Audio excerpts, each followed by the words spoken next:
क्या आपने कभी एक बात नोटिस की है? जब हमारी लाइफ में सबसे बड़ा क्राइसिस आता है, जब हम अंदर से पूरी तरह टूट चुके होते हैं और हमें किसी के सहारे की सबसे ज्यादा जरूरत होती है, ठीक उसी वक्त हमारे सबसे अपने लोग हमारा साथ छोड़ देते हैं। आप कॉल करते हैं, सामने वाला फोन नहीं उठाता। आप अपनी प्रॉब्लम बताते हैं, लोग बहाने बनाकर निकल जाते हैं। उस वक्त एक ऐसी घुटन होती है जिसे शब्दों में बयां करना मुश्किल है। हम रोते हैं, उनके आगे गिड़गिड़ाते हैं और उनसे थोड़ी सी अटेंशन और सपोर्ट की भीख मांगते हैं। और जब वो सपोर्ट नहीं मिलता तो हम सेल्फ पिटी के उस अंधेरे कुएं में गिर जाते हैं जहां से बाहर आना नामुमकिन लगने लगता है। ऐसा क्यों होता है? हम इतने लाचार और बेबस क्यों महसूस करते हैं? क्योंकि हमने अपनी खुशियों का, अपने कॉन्फिडेंस का और अपने अस्तित्व का रिमोट कंट्रोल किसी और के हाथ में दे रखा है। हम इमोशनली और मेंटली पूरी तरह से दूसरों पर निर्भर हो चुके हैं। दोस्तों, आज से हजारों साल पहले कुरुक्षेत्र के मैदान में अर्जुन का दुख भी यही था।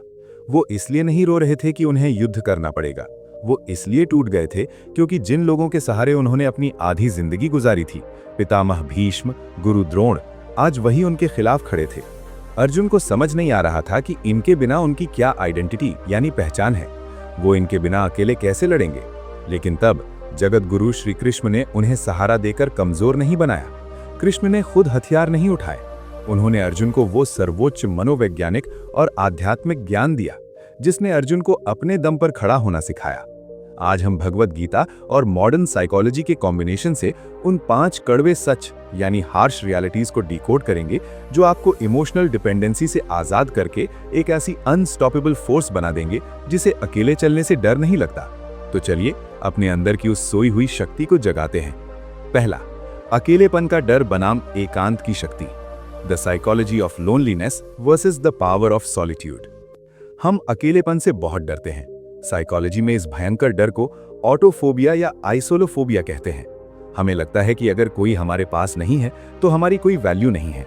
इस डर की वजह से हम टॉक्सिक रिश्तों में रहते हैं, मतलबी दोस्तों को बर्दाश्त करते हैं और अपनी सेल्फ रिस्पेक्ट को कचरे के डिब्बे में डाल देते हैं।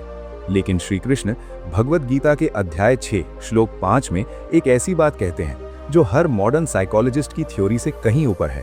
उद्धरेदात्मनात्मानम नात्मानम अवसादयेत आत्मैव ह्यात्मनो बंधमरा आत्मैव रिपुरात्मनः।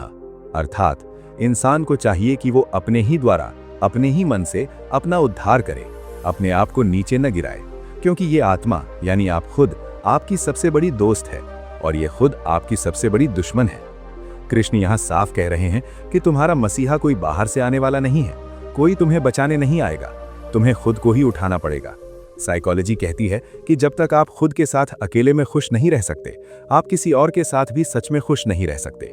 जिस दिन आप अकेलेपन के डर को एकांत की शांति में बदलना सीख जाएंगे, उस दिन समाज का कोई भी इंसान आपको ब्लैकमेल या कंट्रोल नहीं कर पाएगा।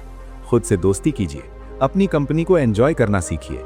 दूसरा, अनकही उम्मीदों का जहर, the poison of unspoken expectations. दूसरा सबसे बड़ा कारण कि हम दूसरों पर निर्भर क्यों होते हैं, हमारी उम्मीदें। मैंने उसके बुरे वक्त में उसकी इतनी मदद की थी, आज जब मेरा बुरा वक्त आया तो उसने मेरा फोन तक नहीं उठाया। ये लाइन हम सबने अपनी लाइफ में कभी ना कभी बोली है। साइकोलॉजी में इसे कोवर्ट कॉन्ट्रैक्ट्स कहते हैं।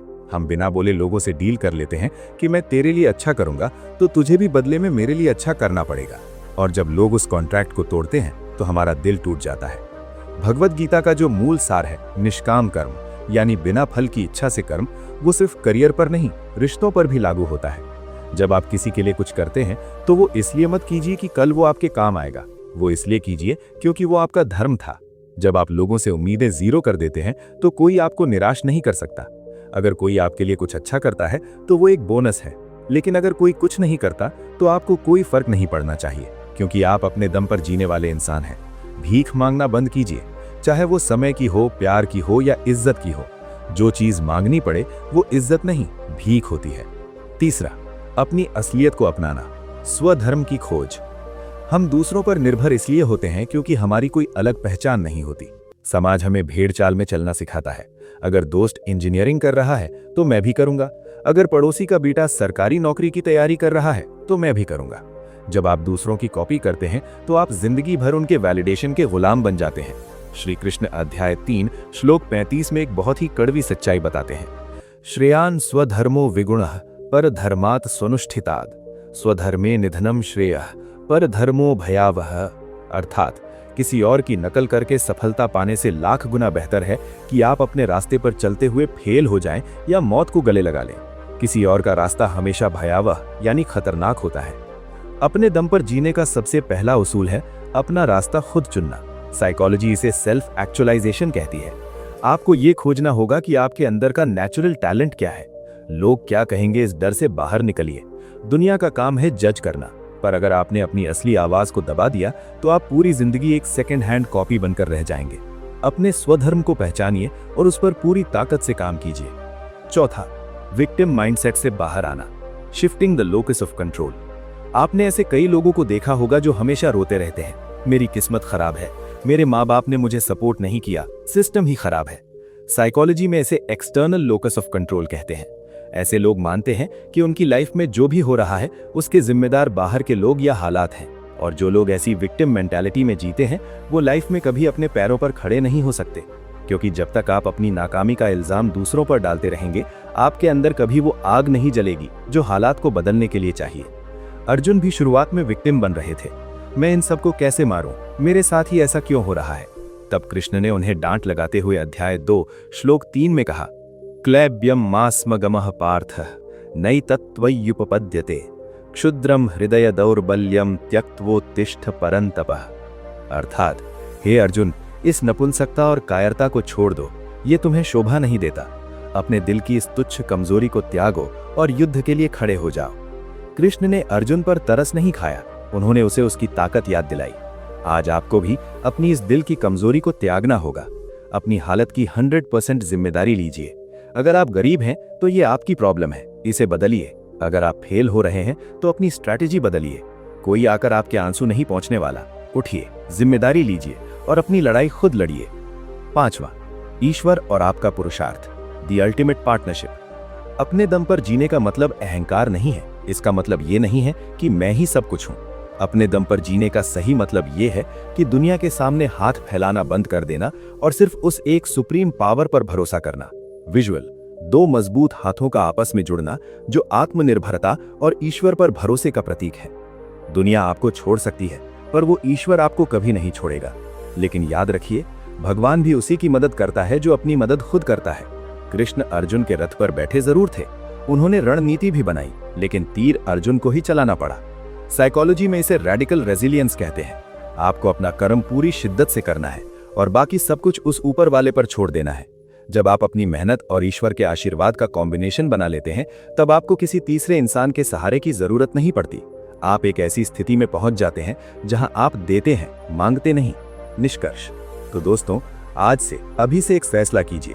बहुत हो गया लोगों के पीछे भागना, बहुत हो गया रात रात भर जागकर किसी ऐसे इंसान के लिए रोना जिसे आपके होने या न होने से कोई फर्क नहीं पड़ता। अपनी अहमियत को पहचानिए। आप कोई मामूली इंसान नहीं है, आपके अंदर उस अनंत ब्रह्मांड की ऊर्जा है।